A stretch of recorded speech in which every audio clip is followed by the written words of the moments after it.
Why PR isn't a good idea.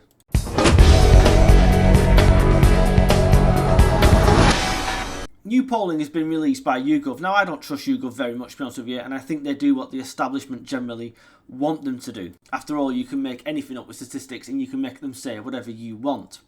But it does say that half of Brits favour a proportional representation voting system as opposed to the first past the post system that we currently have. PR came out on top at 49%, first past the post got just 26%, and don't knows were 25%.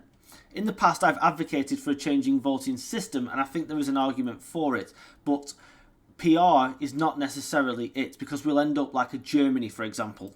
Just because it might encourage more people to vote for Reform or other smaller parties, some of those other smaller parties, don't forget, could be the Workers' Party, could be the Communist Party, could be the Greens. And what we'll end up with is a left-wing coalition every single time, because there's more left-wing parties than there are right-wing parties. So the Tories, if you can call them right-wing anymore, and Reform UK would not be able to get enough votes, to get enough seats to have a majority. What we'd end up with is probably the worst of all worlds, in my opinion, which would be Lib Dems, it'd be Greens, and it'd be the Labour Party all banding together, and we would find it very, very difficult to break that cycle. And yes, Labour are awful. God, I can't wait for them to get out again.